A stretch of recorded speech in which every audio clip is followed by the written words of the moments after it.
ছাত্র পড়তে গিয়েছে, বাবা মার স্বপ্ন লালন করা ছাত্র, ছেলেটা ইঞ্জিনিয়ার হবে, ছেলেটা মেডিকেল সায়েন্সে পড়ে বড় একজন ডক্টর হবে, পিটায় মেরে ফেলে দিল তাকে। এত বড় সাহস! আর আমরা কিছুই বলতে পারলাম না, কিছু করলাম না। কি একটা অবস্থা চলছে! এগুলো যখন চলতে থাকবে একটা কমের মধ্যে, আপনার মনে হয় যে আল্লাহর পক্ষ থেকে রহমত নেমে আসবে? সাহসটা তুমি একজন মারামারি করে দেখাও না দেখে।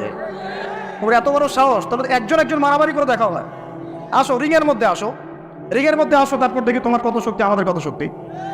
একজন 1-on-1 ব্যাটেলে আসবে, খালি হাতে 1-on-1 ব্যাটেলে আসো। 8-10 জন মিলে একটা বুয়েটের ছেলে, একটা মেডিকেলের ছেলে, একটা অমুকের ছেলে, তমুকের ছেলে, বাবা মায়ের স্বপ্ন লালন করা ছেলেগুলোকে ঘরের মধ্যে ঢুকাবা, সারা রাত পিটায় মেরে ফেলবা। এটাকে তোমরা সাফল্য মনে করো, বীরত্ব মনে করো? এই ছেলেগুলোকে জন্ম দিয়েছে যে পিতা মাতায়, এদের জন্য ধিক্কার আমার পক্ষ থেকে। আপনারা এইসব সন্তান জন্ম দিতে গেলেন কেন? খিদির আলাইহিস সালাম বেঁচে থাকলে ছোটবেলায় মেরে ফেলতো এদেরকে। ওই যে খিদির আলাইহিস সালাম ছোটবেলায় একটা বাচ্চাকে মেরে ফেলছিলেন না?